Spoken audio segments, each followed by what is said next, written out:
రే భార్గవ్, నా మాట వినరా, నీ గడ్డం పుచ్చుకుని బతిమాలుతాను, నా మాట వినరా, విసిగించుకో. రే భార్గవ్ ప్లీజ్ నా మాట వినరా. నేను విన్నా. పెద్దమ్మా ఏమిటా మాడవాసన? మాడిపోయిందా? లేదులే. ఇందా కూరగాయలు.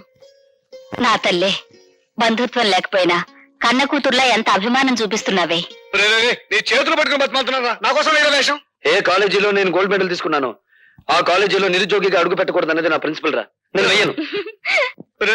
నీ కాళ్ళు పట్టుకుని బతిమాలుతున్నాను రా, నా పరువు పోతుందిరా, నా కోసం వేషం అయ్యరా. నువ్వెప్పుడొచ్చావు? మీరన్నే గడ్డం పట్టుకొని బ్రతిమాలుతున్నప్పుడు నేను గుమ్మం దగ్గర ఉన్నాను. చేతులు పట్టుకొని ప్రాధేయపడుతున్నప్పుడు వంటింట్లో ఉన్నాను. కాళ్ళు పట్టుకొని ప్రాధేయపడుతున్నప్పుడు ఇక్కడున్నాను. నా ఏకైక భార్య కదా, అలా చూస్తూ నుంచోపోతే నా పొజిషన్ తీసుకోవచ్చు కదా. అదేం అవసరం లేదు. అసలు అన్నయ్యని అడగాల్సిన పద్ధతులు అడిగితే ఎందుకు ఒప్పుకోడు? అడగాల్సిన పద్ధతి ఒకటి ఉందా? వరోతిని వేషం ఎవరేస్తున్నారు మీరు అన్నయ్యతో చెప్పారా? ఎవరు వేస్తున్నారు? లత. లత అయితే ఒప్పుకుంటావా?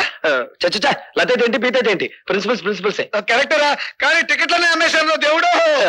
టికెట్లన్నీ అమ్మేశావా? ఎందుకు? ఆటో మీద అప్పు తీర్చుకోవడానికా? కాదురా, ఆ డ్రామా మీద వచ్చే డబ్బుని వికలాంగుల సహాయంతో డొనేట్ చేస్తున్నాం. ఒరేయ్ ఓసారి ఇంకో. చచ్చా బాగోదు, మావిడుంది. నేను లోపలికి వెళ్తాను. ఒరేయ్ ఒంగోకు పోయినా నేను తనాల్సిందే.